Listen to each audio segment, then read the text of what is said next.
Señor y Dios nuestro, te damos gracias por la oportunidad que nos das de poder estar aquí reunidos una vez más para aprender de tu palabra. Señor, te rogamos que le des a mi hermano Nico sabiduría para enseñarnos tu palabra. Señor, sabemos el gran trabajo que implica, Señor, el preparar un estudio. Señor, te rogamos que le sigas dando esa sabiduría para poder seguir enseñándonos, Señor, lo que tú quieres que aprendamos día con día y que lo podamos poner en práctica, Padre, que no se nos olvide y que es lo principal, Señor, el motivo de este estudio, conocerte cada día más, obedecerte más, honrarte más y que lo podamos poner en práctica. Te rogamos por nuestros hermanos Aro y Rosalía que van a tener que salir, Señor, para que cuide su viaje, Señor, que vayan y regresen con bien a su hogar, Padre, y pues por yo y por Ivonne que aún no se conectan, Padre, permite que puedan estar aquí, Señor, también para seguirte conociendo, Señor, y aprender cada día más de ti. Padre, todo lo ponemos en tus manos para tu gloria y tu honra, en el nombre de Cristo Jesús. Amén. Amén. Ya vamos en el capítulo 7. Hemos visto ya todas las características del amor verdadero, del amor ágape, que empezó hablando Pablo en el capítulo 13 del versículo 1 aproximadamente hasta el 9. Y ahora nos quedamos en el amor todo lo cree, después de haber visto que el amor todo lo sufre, es bueno, no es envidioso, no es jactancioso, no se envanece, no hace nada indebido, no busca lo suyo, no es egoísta, no se irrita, no guarda rencor, no se goza de la injusticia, más se goza de la verdad, todo lo sufre, que fue el último que vimos, y ahora vamos a ver todo lo cree. Entonces, además de sufrir todas las cosas, el amor también todo lo cree. ¿Y en qué sentido aplica esto? Que el amor no es desconfiado o cínico, de una forma cínica. Cuando arroja su manto sobre algo malo que ha sucedido, pues también creen en las mejores consecuencias para el que ha hecho el mal. ¿Cuáles son esas mejores consecuencias? Pues que se arrepienta la persona que lo hizo y pueda ser perdonado. Si es incrédulo, pues que venga Jesús. Y si es cristiano, pues que confiese su pecado y que se arrepienta. Y de esta manera pueda ser restaurado en la justicia de Dios. En ese sentido, menciona que todo lo cree. También en otro sentido es que el amor cree en todas las cosas de otra forma, porque si hay dudas acerca de la culpabilidad o motivaciones de otra persona, este amor va a optar siempre por la posibilidad más favorable. O sea, no va a ser tan negativo y va a ver nada más lo peor de las cosas, sino siempre va a buscar las posibilidades más favorables que puedan encontrarse. Y si un ser amado es acusado de algo malo, este amor lo considerará inocente hasta que se demuestre que es culpable. O sea, siempre va a haber como que el beneficio de la duda. Si se prueba que es culpable, entonces el amor va a pensar en la mejor motivación para poder servir o ayudarle a la persona a que se arrepienta o a que venga a Cristo en el caso de que sea un incrédulo, ¿no? Entonces el amor confía, el amor tiene confianza, el amor cree. En ese sentido dice Pablo que el amor todo lo cree. Por ejemplo, en nuestras iglesias o en la iglesia tratamos continuamente de desarrollar un espíritu de mucha confianza entre nosotros, en nuestro equipo de ministerio, ¿no? Y dentro de la congregación, pues buscamos que siempre pues sea mutua confianza unos con otros. Creemos siempre que cada persona está dedicada al Señor y que cada uno es responsable en su servicio a Él, no solamente en la iglesia, sino durante toda la semana. Eso es lo que nosotros creemos, ya lo demás, pues quién sabe, ¿no? Pero siempre es lo que tratamos de hacer, por eso que tratamos de tener confianza con los hermanos y con las hermanas por lo regular en la iglesia.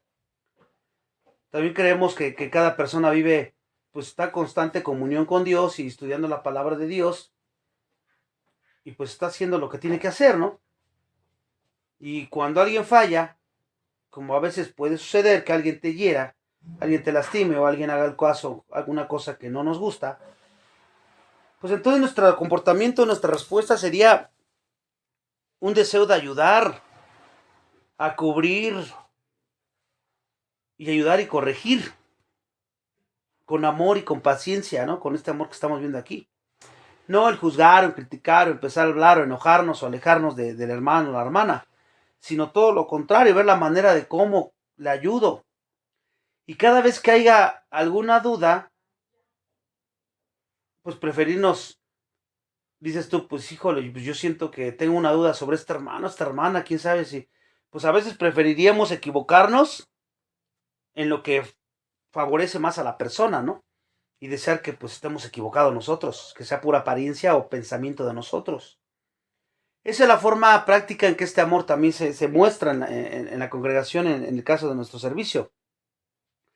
Si recordamos los amigos de Job, que ellos dieron poca evidencia de amor. Ellos estaban listos para querer lo peor acerca de Job, porque lo estaban acusando de que era pecado y que pecado y por pecado estaba sufriendo como estaba sufriendo. Estaban convencidos de que sus problemas solo podían haber sido causados por sus pecados. El mismo Job no entendía por qué estaba sufriendo de esa forma tan terrible. Ustedes se recuerdan de esa historia, ¿no? Pero él sabía que no era por causa de sus pecados. Job 21-27, él mismo lo menciona, dice: he aquí yo conozco vuestros pensamientos, les dijo, y las imaginaciones que contra mí ustedes forjáis. Porque ellos, mostrando falta de amor, no le dieron a Job en el beneficio de la duda, porque no tenían verdadero amor por él. Eso es importante, este principio, nosotros entenderlo. Ellos, conociendo la conducta recta de Job, unos amigos amorosos se habrían dado cuenta de que sus sufrimientos estaban desproporcionados con cualquier deficiencia que él hubiera hecho, ¿no? Cualquier pecado que hubiera cometido, porque todo lo que estaba sufriendo era terrible. Lo mismo vemos otro ejemplo allá con Pablo, cuando los Corintios, en la segunda carta, los falsos maestros llegaron a la iglesia y estaban metiendo cizaña de él, de su ministerio. Decían que lo que hacía era por egoísmo y que todo lo que él sufría, Pablo, era porque era un pecador y porque Dios lo estaba castigando.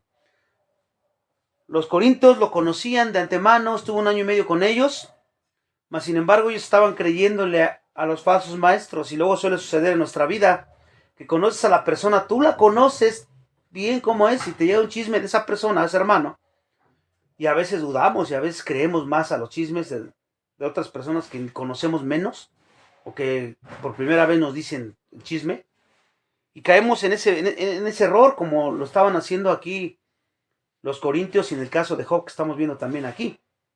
Eso es falta de amor. La falta de amor de los escribas y de los fariseos también, por otro lado, se puede ver en la disposición que tenían para encontrar lo peor en otros. Para eso eran buenísimos, incluyendo a Jesús. Y cuando Jesús perdonó al paralítico de sus pecados, si recordamos también esa anécdota, los fariseos sacaron de inmediato la conclusión de que estaba blasfemando. Lucas 5:21. Para una mayor evidencia de su poder divino, Cristo entonces sanó al enfermo de su aflicción. La mayoría de las personas que lo rodeaban se maravillaban de los milagros y glorificaban a Dios. Bueno, la mayoría, excepto los escribas y los fariseos. Sabemos por sus comentarios y acciones posteriores que ellos siguieron convencidos de que Jesús era malo y que todo lo que hacía era por Belcebú, decían ellos. Falta de amor evidente, como lo hemos estado viendo hoy a lo largo de esta primer característica del fruto del Espíritu, ¿no? El odio siempre va a llevar a creer lo peor de las personas. Y ahí te vas a dar cuenta si tú tienes algún resentimiento, alguna amargura en tu corazón, porque siempre te va a llevar a creer lo peor. Por otro lado, si eres un hombre o una mujer que anda en el amor y que está en el amor, siempre vas a creer lo mejor de la persona hasta que las evidencias se muestren claramente, no por un chisme, sino hasta que pues, se demuestre lo contrario de alguna manera, ¿no? Y ya que se demuestre que sí es culpable o que sí fue causante, pues no vas a ir a hacer leña del árbol caído. Vas a buscar cubrirlo y protegerlo y restaurarlo de la mejor manera que se pueda. Esa es la forma práctica de aplicar el amor. El amor es un refugio de confianza. Entonces, cuando la confianza se quiebra, pues la primera reacción del amor, ¿qué es? Odiar, alejarte, hablar mal de la persona, como a veces tendemos a hacerlo. No. Cuando la confianza se pierde, la primera reacción es curar y perdonar, ya sea el hermano, a tu familia, a quien tú quieras, sea creyente o incrédulo. Pero siempre tendemos a hacer lo contrario. Falta de amor. Por eso Pablo decía, hermanos, si alguno fuere sorprendido en alguna falta, ustedes que son espirituales, restáurenle con el espíritu de mansedumbre, considerándote tú a ti mismo, no sea que tú también seas tentado. ¿Se dan cuenta? O sea, es claro cómo nos podemos medir a lo largo de la escritura, a lo largo de esto que estamos aprendiendo. Si somos hombres o mujeres que vivimos con falta de amor y que realmente nos falta el amor verdadero, porque como dije al principio de este estudio, pues con qué facilidad decimos que amamos, cuando ni siquiera sabemos lo que conlleva y lo que es el amor verdadero, como lo estamos explicando a lo largo de la escritura. Entonces, en ese sentido, ya vimos que el amor todo lo cree. Ahora, la siguiente característica es el amor todo lo espera. El amor todo lo espera. Aun cuando la fe en la bondad o arrepentimiento de un ser amado se haga pedazos, escuchen bien, porque a veces, pues tú crees, como ya vimos que el amor todo lo cree, pero aun cuando la fe en la bondad, el creer en la bondad o el arrepentimiento de alguien se haga pedazos, porque a veces decimos que cada rato ya me lo dijo, no lo cumple y sigue, siempre dice lo mismo, y en vez de hacer lo que acabamos de ver, de curar y buscar perdonar y buscar restaurar, nos alejamos, nos resentimos, nos asperamos y hacemos todo lo contrario a lo que el amor verdadero hace. Pues aunque te hagan pedazos una vez tu confianza, el amor todavía sigue esperando. Por eso dice ahí, todo lo espera. Cuando se le acaba la fe, todavía se aferra a la esperanza. Mientras hay vida y esperanza. Mientras tanto que la gracia de Dios obviamente esté operando, el fracaso humano nunca es definitivo, hermanos. El pecado nunca es definitivo. Decir, no, este ya no tiene, ya, está perdido, no tiene ni, ya no tiene esperanza, no. Este amor dice todo lo contrario. Voy a seguir orando, voy a seguir hablando, voy a seguir predicando, porque el fracaso humano nunca es definitivo mientras la gracia de Dios esté operando todavía en esta época, ¿no? Si recordamos un poquito, Dios no tomó los fracasos de Israel como algo definitivo. Cristo no tomó el fracaso de Pedro como algo definitivo cuando lo negó 3 veces. En Romanos 9, 10 y 11, Pablo habla de la restauración que después va a venir con el pueblo de Israel. Por eso es que lo abandonó por una temporada, nada más por un tiempo. Pero no es definitivo su fracaso de ellos. Y Pedro tampoco fue definitivo su fracaso. Hay más que suficientes promesas en la Biblia para darle esperanza, para dar esperanza y amor. Por ejemplo, los padres de hijos que se pueden alejar de Dios, el cónyuge de un esposo incrédulo, la iglesia que ha disciplinado a miembros que no se arrepienten. Todos tenemos que vivir en la esperanza de que mi hijo, de que mi cónyuge, de que el creyente, de que mi padre, de quien sea, pueda ser restaurado. Eso es lo que hace este amor. Entonces el amor se niega a tomar el fracaso como definitivo. La cuerda del amor, por decirlo de esta manera, entonces no tiene límite, hermanos. Se estira, se estira, se estira. Mientras haya vida, yo sigo esperanzado. Mientras que haya vida, el amor no pierde la esperanza. Porque cuando nuestra esperanza se debilita, ¿qué pasa ahí? Sabemos que nuestro amor también se ha debilitado. Y hay que tener cuidado con eso. Escuché una historia de acerca de un perro que aguardó en el aeropuerto de una gran ciudad durante más de 5 años a que su amo regresara. Y los empleados de ahí del aeropuerto y otras personas cuidaron al perro. Pero él no se alejaba del lugar donde había visto a su amo por última vez. Él no perdía la esperanza de que algún día volvería a estar juntos. Imagínense, si el amor de un perro por su amo puede producir esa clase de esperanza, cuanto más debiera durar la espera que genera nuestro amor de cada uno de nosotros, ¿no creen? Entonces, ahí queda la siguiente característica, que el amor todo lo espera en este sentido. Y luego viene el que sigue, todavía el versículo 7, todo todo lo soporta. El amor todo lo soporta. Y ahí la palabra soportar era un término militar que lo usaban para referirse a un ejército que defendía a toda costa su posición. Los soldados tenían que soportar toda clase de privación y sufrimiento a fin de permanecer firmes. En ese sentido, el amor se aferra fuertemente a los que ama. Todo lo soporta a toda costa. Se mantiene firme frente a la oposición abrumadora y rehúsa dejar de apoyar o parar de creer o cesar de esperar en esa persona. Aunque su conducta, aunque su comportamiento diga todo lo contrario, tu amor te lleva a tener esa posición. El amor nunca deja de ser, hermanos. No es como el mundo lo pinta, ¿no? Que el amor se acaba, que el amor se tiene que regar, que porque si no se te... Ellos hablan de un tipo de amor, quién sabe de qué tipo será, pero el de la Biblia no es. Esteban, por ejemplo, soportó amorosamente la burla y el rechazo de aquellos a quienes había testificado. Y sus insultos no lograron que él dejara de creer en que ellos creerían, y sus piedras no le llevaron a cesar de creer que ellos podían ser salvos. ¿Por qué creen que dijo, Señor, no les tomes en cuenta este pecado?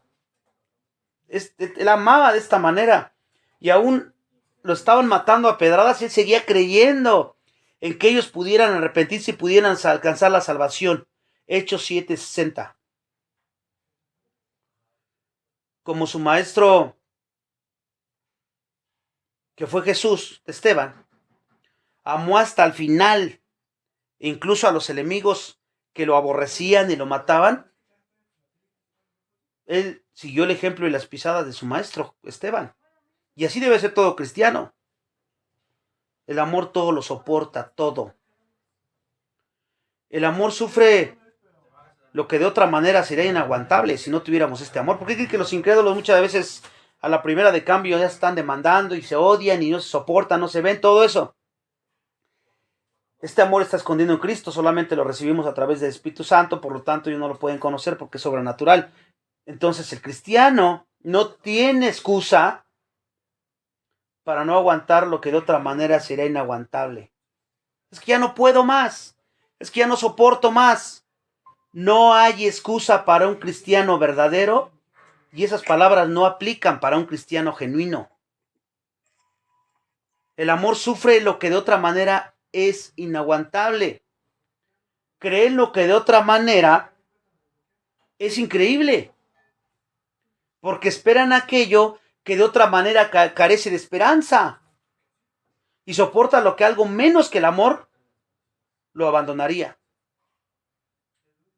Esa es la diferencia del amor ágape, del amor del cristiano, al amor emocional o sentimental del mundo, que es como un cambalache. Después que el amor lo sufre, sigue creyendo. Y después de que está creyendo, él sigue esperando, sigue esperando. Y después de seguir esperando, hermanos, soporta, sigue soportando, sigue soportando. Eso significa que no hay un después a soportar. Hay después. ¿Por qué? Porque soportar es un clímax sin fin de este amor. O sea, no tiene, por eso es eterno. Recuerdan que empezó diciendo, si yo hablase lenguas humanas y angélicas y no tengo amor, vengo a ser como metal que resuena o címbalo que reciñe. y si tuviera profecía y entendiese todos los misterios y toda ciencia y tuviera toda la fe de tal manera que trasladase los montes y no tengo amor, nada soy.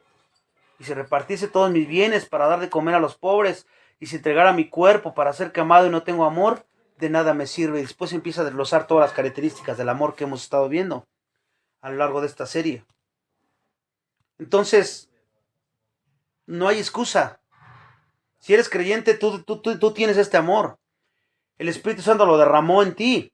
Entonces el problema no es el Espíritu Santo, no es que falta de fruto, sino el problema es nuestro pecado, nuestro orgullo, nuestro egoísmo.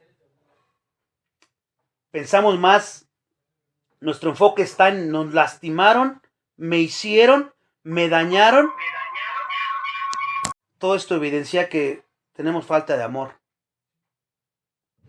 Amor aquí también hemos estado viendo que es un sinónimo de fruto. Y por eso abarca las demás características que hemos estado estudiando. En cualquier caso, resulta claro la preeminencia del amor. Pablo menciona en Gálatas 5:14, toda la ley en esta sola palabra se cumple. Y ahora lo vimos prácticamente, amarás a tu prójimo como a ti mismo. Hemos visto que el amor ágape es la forma de amor que más refleja una decisión personal. En la forma que tú ames a los demás, como lo hemos estado viendo, en tu actitud hacia los demás con este amor, es la actitud que tú tienes directamente con Dios. Así eres, y como dice Juan, ¿cómo vas a amar si no puedes amar a alguien que ves?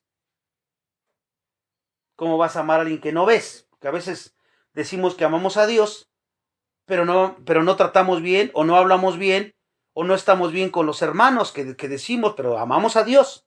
Eso no se puede, hermanos. No puedes separar eso. Si amas a Dios, amarás a tu hermano. Si amas a tu hermano es porque amas a Dios.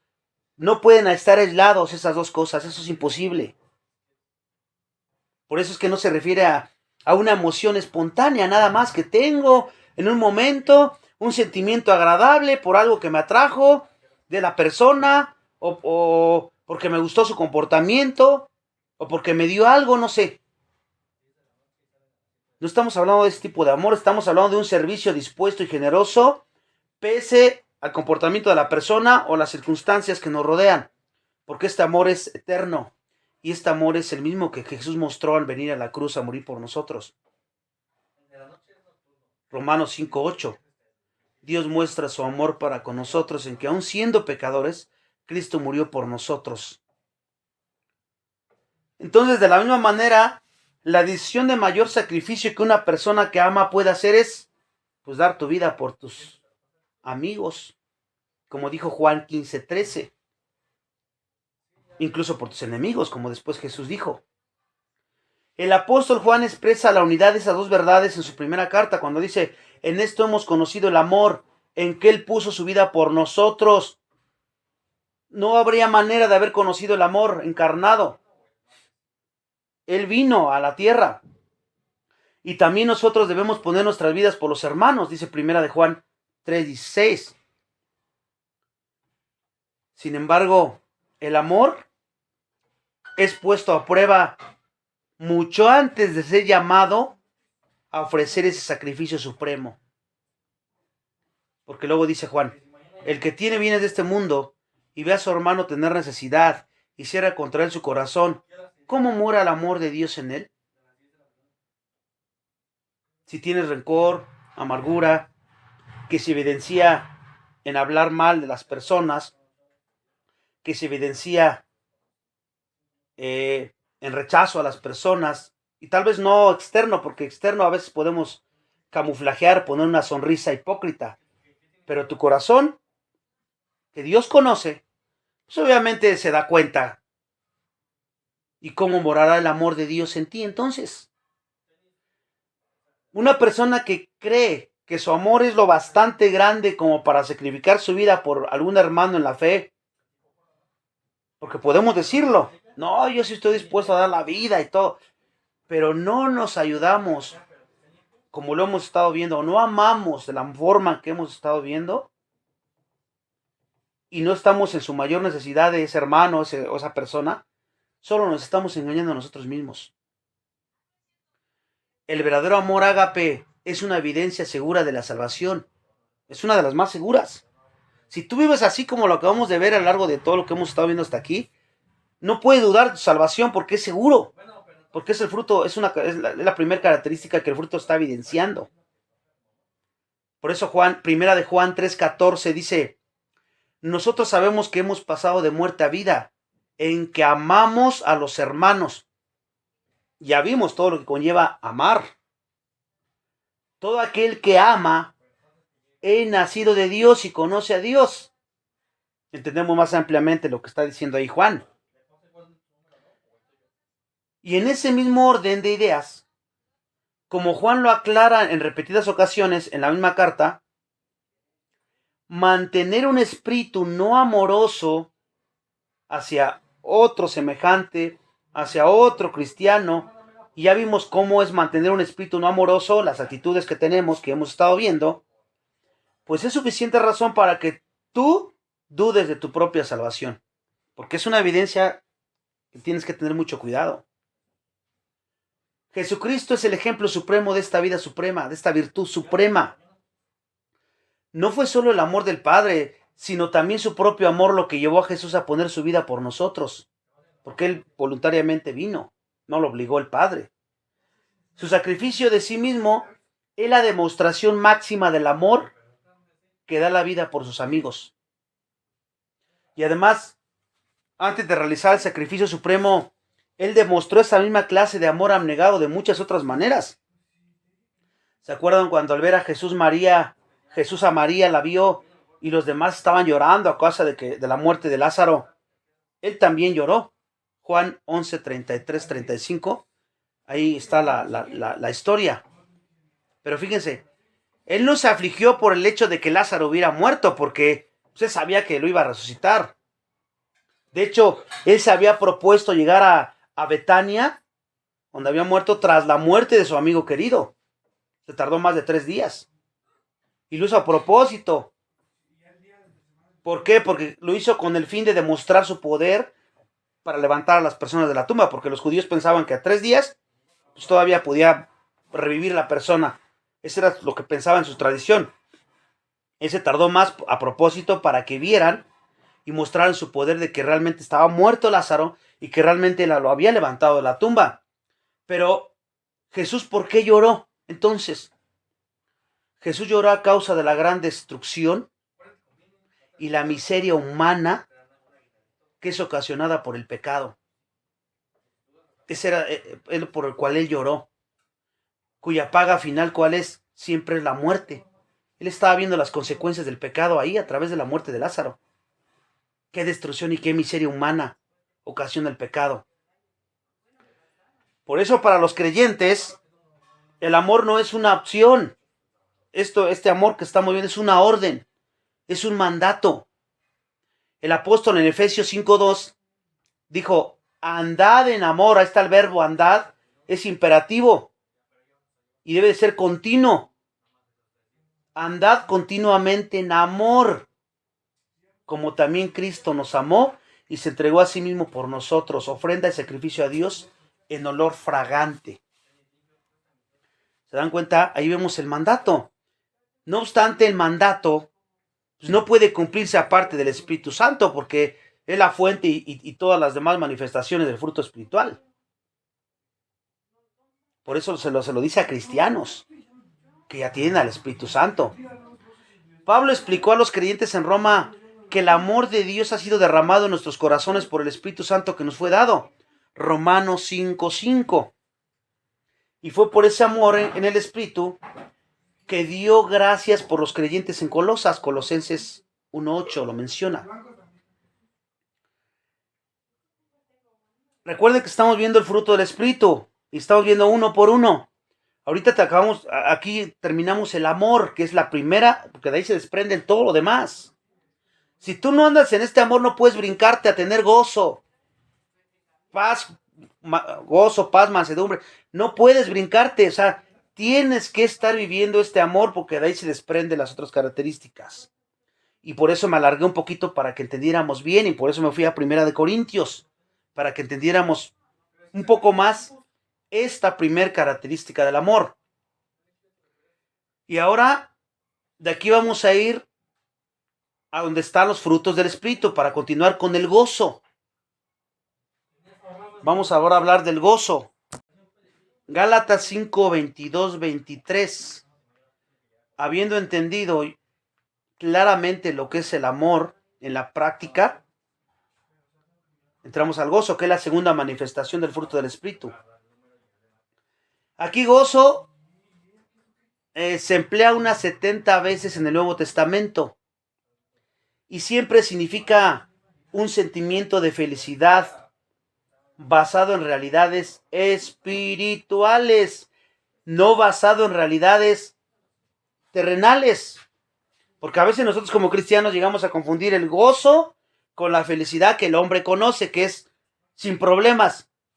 Yo tengo felicidad porque estoy bien, porque todo está bien. Y confundimos y a veces en vez de estar viviendo gozo, estamos viviendo felicidad humana. Y no estamos experimentando el gozo. Porque no hemos entendido que este gozo está basado en realidades espirituales. El gozo es un sentido profundo de bienestar que puede llenar tu corazón y que sabe que todo está bien entre tú y el Señor, no en tus circunstancias económicas, no en tus circunstancias amorosas y así. No, este gozo se desprende de la primera realidad espiritual es que tú estás bien con Dios. ¿Cómo? A través de Jesús. Por eso es que hay otras cartas donde dicen tener por sumo gozo cuando se enfrentan en situaciones difíciles. Pedro dice, es necesario que a veces pasemos por diferentes tribulaciones y siempre manda que tengas gozo porque es un mandamiento también.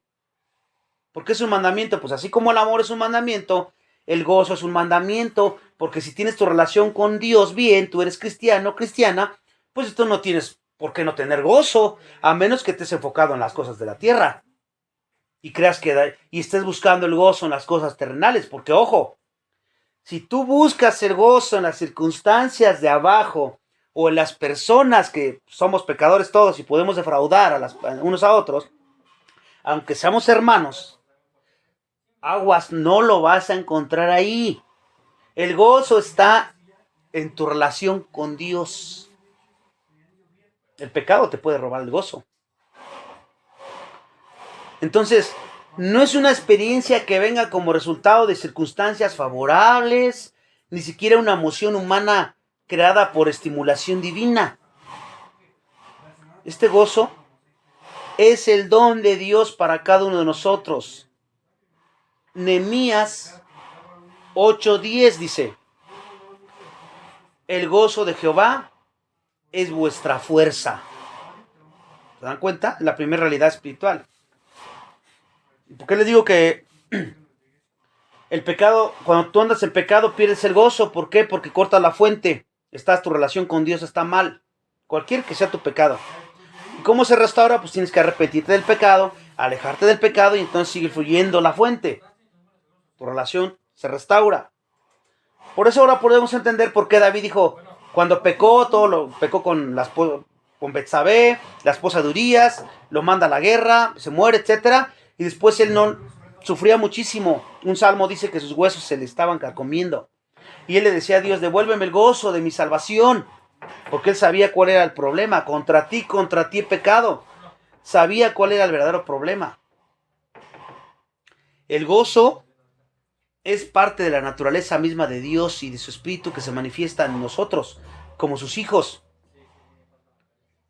Al hablar acerca de lo que sentimos por el Señor Jesucristo, Pedro dice, a quien amáis sin haberle visto, en quien creyendo, aunque ahora no lo veáis, os alegráis con gozo inefable y glorioso, obteniendo el fin de vuestra fe, que es la salvación de vuestras almas. Ahí podemos decir qué es lo que significa ahí la palabra inefable, que no se puede explicar con palabras, hermanos. Significa la palabra inefable, porque este gozo no se puede explicar con palabras. al hablar acerca de lo que sentimos por el Señor Jesucristo, esas fueron las palabras de Pedro. Entonces entendemos que el gozo, que es la segunda característica del fruto y que todos debemos estar experimentando como un estilo de vida, y cuando sientes que lo perdiste hay que ver qué está pasando.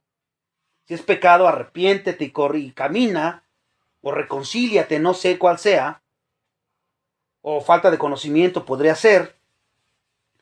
El gozo fluye de manera inefable como consecuencia de haber recibido a Jesucristo como Salvador. Pero fíjense, no solamente por haber recibido a Jesucristo como Salvador, también por el conocimiento que tú tienes de la presencia continua de Cristo en tu vida y que tu relación con Él está en paz, estás bien. De ahí fluye el gozo. Recibiste a Jesús y estás consciente de que Él está contigo todo el tiempo. Pase lo que pase, Él está en control de todo y por lo tanto no tienes nada de qué temer. El enfoque es el que hace la diferencia, como pueden darse cuenta. O estás enfocado en ti mismo o en tus circunstancias y ahí pues no vas a encontrar el gozo. Porque como vimos se desprende de una realidad espiritual. Entonces, el gozo no solo es independiente de las circunstancias humanas, como estamos viendo, independientemente de tus circunstancias humanas favorables, sino que algunas veces es más grande y fuerte cuando estamos en circunstancias más dolorosas y más difíciles. Poco antes de su arresto y crucifixión, Jesús dijo a sus discípulos, y estaba a punto de ser crucificado, y él dice, de cierto os digo, que vosotros lloraréis y lamentaréis, y el mundo se alegrará, pero aunque vosotros estéis tristes, vuestra tristeza se convertirá en gozo. Juan 16:20. Y luego, para ilustrar esa verdad, Jesús comparó el gozo divino con una mujer a punto de dar la luz. Allí en Juan 21:22. Dice, la mujer cuando da a luz tiene dolor porque ha llegado su hora, pero después que ha dado la luz en un niño, ya no se acuerda de la angustia por el gozo de que haya nacido un hombre en el mundo. También vosotros ahora tenéis tristeza, pero os volveré a ver, y se gozará vuestro corazón, y nadie os quitará vuestro gozo. Ahí está, mostrado con Jesús en esta manera que estamos analizando aquí. Perdón, hermano, dijiste Juan. El gozo de Dios es pleno y completo en todo sentido, porque como podemos ver, nada humano circunstancial puede añadirle o puede quitarle, ¿se dan cuenta? El problema entonces no es Él, somos nosotros, nuestro pecado, nuestra falta de entendimiento y de conocimiento de todo esto. Sin embargo, no es completo este gozo en la vida de un creyente si no nos mantenemos dependiendo y obedeciendo a Dios. He ahí el problema. Y Dios quiere que lo tengas completo, que lo disfrutes completo. Por eso nos manda siempre a que obedezcamos y a que dependamos siempre del Espíritu Santo. Eso es lo único que puede hacer que no lo sientas completo. Y cuando andas en desobediencia, pues obviamente andas en pecado. Por eso ahí en Juan 16:24, Juan 16:24 dice, pedid y recibiréis. Ahí explica Jesús y luego dice, para que vuestro gozo sea cumplido. Pedid y recibiréis. Estamos hablando de creyentes que conocen a Dios y que quieren conformarse conforme a su voluntad. Entonces andan en obediencia y todo lo que pidan conforme a su voluntad lo van a recibir porque su gozo va a ser completo, cumplido. Y uno de los motivos de Juan para escribir su primera epístola, en primera de Juan 1:4, la primer propósito fue para que este gozo sea cumplido, porque a través de esa carta, el contexto de la carta es que da pruebas para que te des cuenta si eres salvo o no eres salvo. Empieza a dar muchas pruebas Juan en toda la primera carta de Juan. Y dice, para que su gozo sea cumplido, o sea, para que no dudes de tu salvación, sino que sepas que estás firme en el Señor y andes en obediencia en el Señor, a través de que te midas en la palabra y que corrijas o te arrepientas de algo que la palabra te mostró, y entonces tu gozo se cumpla y te mantengas con ese gozo durante toda tu vida cristiana. Jesús mismo es aquí de nuevo nuestro ejemplo supremo. Dice Isaías 53:3. Isaías 53:3. Que él fue varón de dolores, experimentado en quebranto. Pero, tal como había prometido a sus discípulos, su tristeza se convirtió en gozo celestial. También Hebreos 12:2. Hebreos 12:2 dice que por el gozo puesto delante de él, o sea, de Jesús, sufrió la cruz, menospreciando el oprobio, y se sentó a la diestra del trono de Dios. ¿Cuál es el gozo puesto delante de él? Pues que iba a regresar con su padre, que él iba a restaurar la gloria que tuvo antes con él. Entonces, a pesar de la incomprensión, el rechazo, el odio y todo el dolor que padeció por parte de los hombres durante su encarnación, entre todos ellos, el Señor nunca perdió su gozo, porque no estaba puesto en las circunstancias que le estaban pasando, sino en el gozo que estaba, o sea, en la esperanza gloriosa. Él igual, es lo mismo que aplica al cristiano. Por eso les digo que si tu gozo lo estás buscando acá abajo, no, estamos perdidos. Tiene que estar puesto siempre allá, porque acá las cosas no van a salir como tú quieras. A veces las cosas, hay enfermedad, a veces hay consecuencias del pecado, de otras personas nos afectan, y todo eso que nos tambalea. Y pues ahí no tienes seguro tu gozo para nada. Pero está puesto en el Señor, en la esperanza gloriosa, en este caso como Jesús lo vemos aquí, que él tenía con su Padre, y ese gozo es el mismo que él da a cada uno de nosotros. Aunque el gozo es un regalo de Dios por medio del Espíritu Santo para todos los creyentes que estamos en Cristo, te lo da como regalo, porque es una característica del fruto, y él te da el Espíritu Santo y te da todo el paquete completo, por así decirlo, lo que conlleva a estar en Cristo, las bendiciones que conlleva a estar en Cristo desde el principio en que eres salvo o salva. Pero fíjese, también es un mandato. Filipenses 4:4. Filipenses 4:4. Dice, regocijaos en el Señor siempre. No dice, regocijen en el Señor cuando estén bien, cuando las cosas vayan bien. Dice siempre. Y regocijaos está en imperativo ahí, es un mandato. Y otra vez digo, regocijaos. ¿Pero en quién está diciendo? En el Señor, en Cristo. Filipenses 4:4 lo menciona. El problema de nosotros es que hacemos todo lo contrario. Y a veces sufrimos igual o peor que los incrédulos. Por esa razón, hermanos, porque no captamos, no entendemos, y muchas veces lo entendemos y lo captamos, pero no lo vivimos. Y se trata de vivirlo. Entonces, puesto que el gozo viene como un don divino, es obvio que el mandato no implica que los creyentes tengamos que fabricarlo, imitarlo, porque no te manda que lo fabriques o que lo inventes. Ya está. El cumplimiento del mandato, entonces, ¿en qué consiste?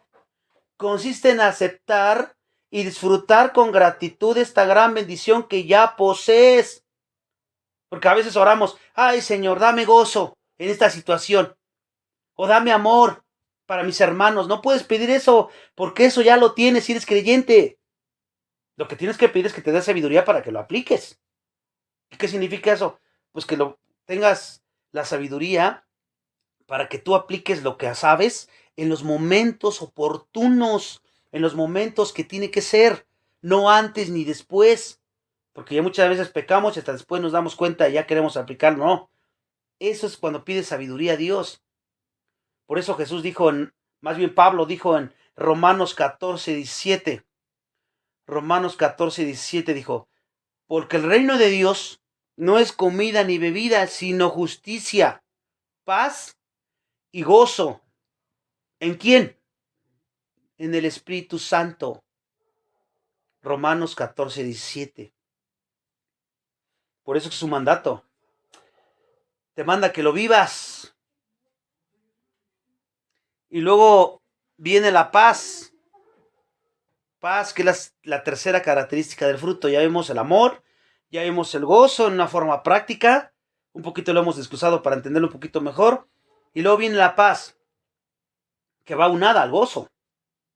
Si el gozo alude al alborozo del corazón que viene como resultado, como ya vimos, de que estás en relación correcta con Dios y pues tienes mucho gozo por eso y tiene que permanecer en toda tu vida, porque Dios es la fuente y nadie te lo puede quitar, ni las circunstancias de acá abajo pueden agregarle o quitarle, no pueden, a menos que peques. Pues la paz se refiere a la tranquilidad de tu mente que viene como resultado de esa relación de salvación. Entonces digamos que el gozo, el resultado es que tiene una relación correcta con Dios, y la paz, eso es la tranquilidad de tu mente, de saber también que tu relación con Dios a través de Cristo, pues estás bien.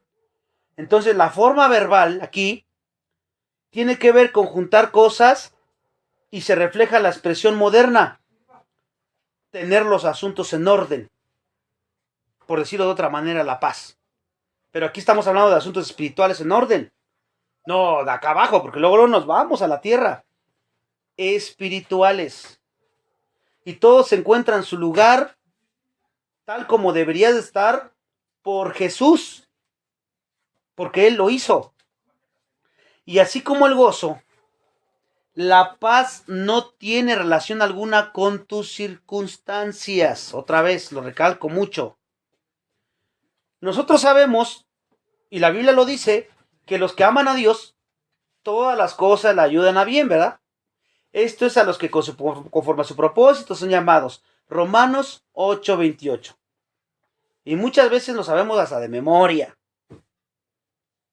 Pero en la práctica estamos verdes. Porque cualquier situación, tal estrés, la preocupación, la ansiedad, la depresión, y hacemos todo lo contrario a lo que nos dice la palabra de Dios. También entendemos que Dios está en control de todos los aspectos. Sabemos de su soberanía y que Él es provide y todo eso. Hoy nos encanta decir sus atributos de Dios. Pero ¿cuál es tu respuesta a saberlo?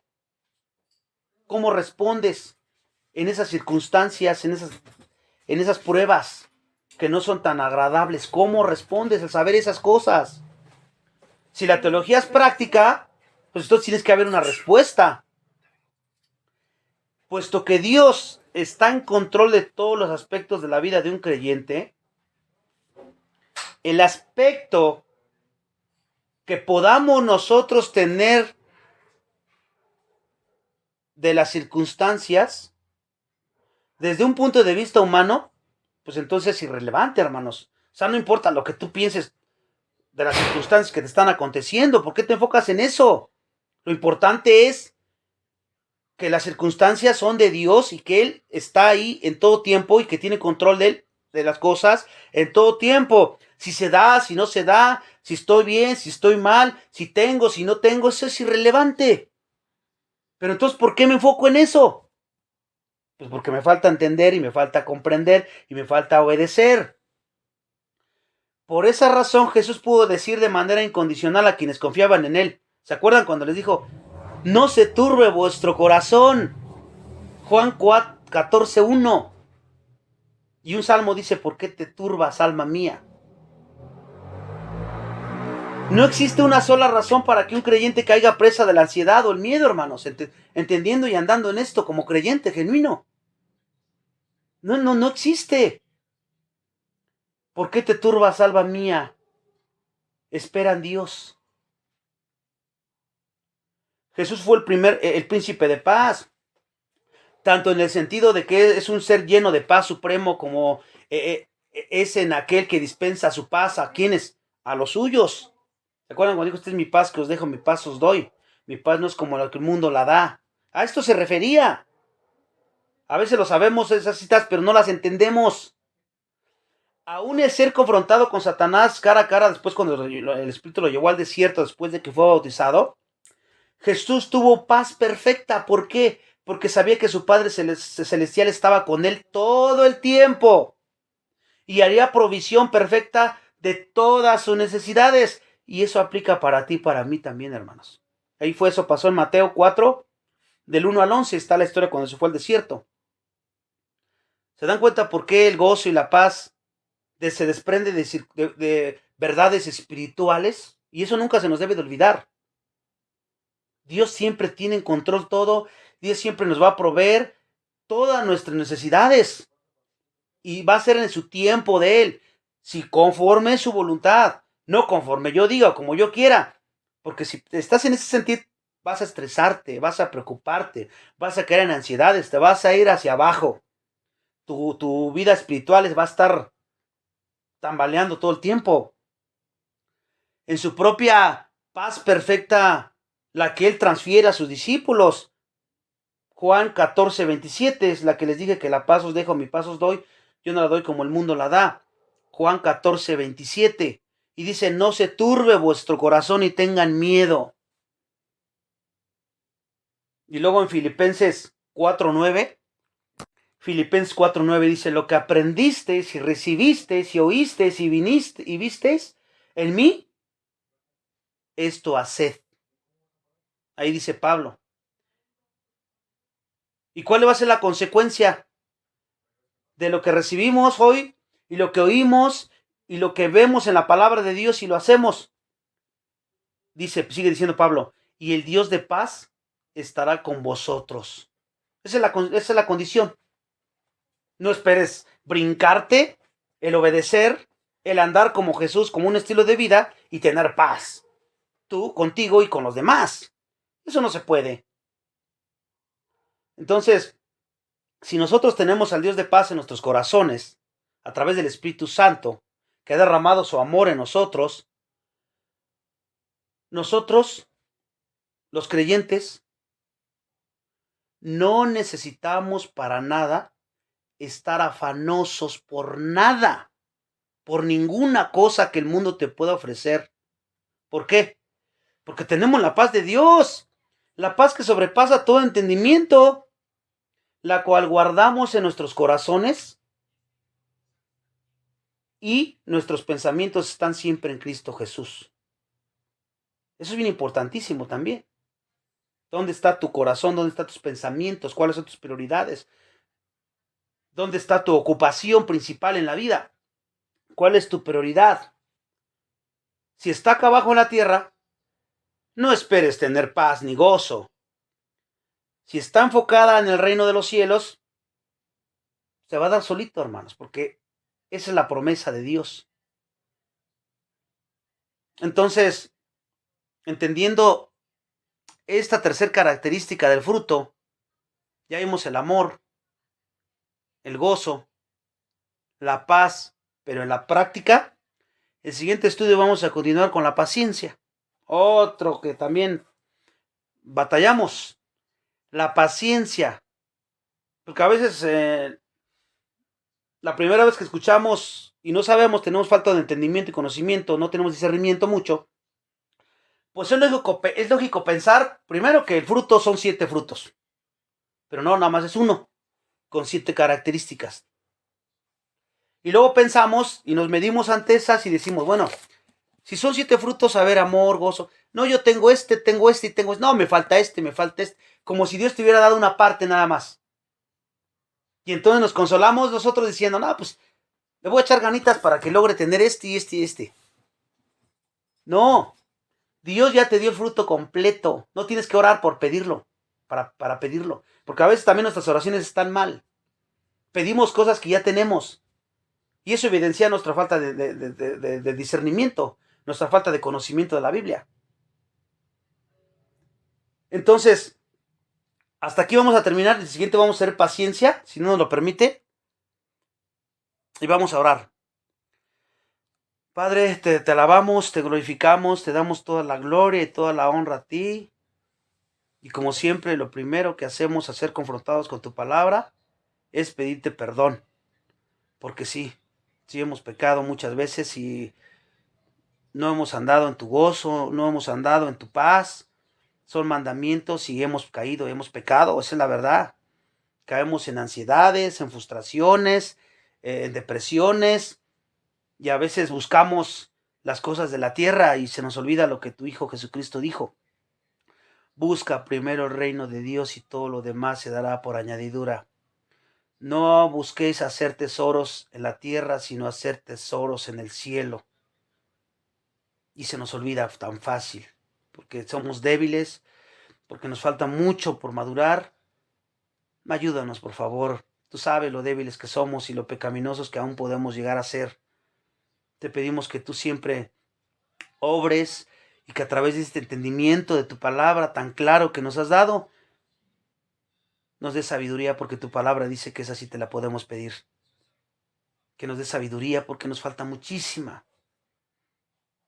Que estos principios que tenemos en nuestra mente nos ayudes a aplicarlos correctamente en cada situación de nuestra vida y que todo lo veamos con una perspectiva bíblica, con una perspectiva eterna, y que nos olvidemos de todo eso que hemos aprendido, cosas preconcebidas y que nos han afectado y nos han dañado nuestra relación contigo y a unos con otros. Perdónanos, por favor. Hoy oramos por eso y que nuestro grupo de alabanza siga creciendo en práctica todas estas cosas, que seamos hacedores y de esta manera tú seas glorificado a la hora de alabarte y de cantarte, pero que nuestra adoración no solamente esté cuando estemos cantando ahí, sino cada día de nuestra vida, cada día de la semana, cada hora, cada minuto, a través de nuestra familia, nuestro trabajo, con nuestros hermanos, con los incrédulos que se encuentran en nuestro camino todos los días, para que ellos puedan ver este amor, este gozo y esta paz. Y a través de estas características pueda ser adornado el Evangelio y ellos puedan ver que realmente somos tus hijos y que realmente eres quien dijiste ser, el Señor que vino a salvarnos y que vino a restaurarnos en todos los aspectos de nuestra vida. Te pedimos todo esto en Cristo nuestro Señor. Amén.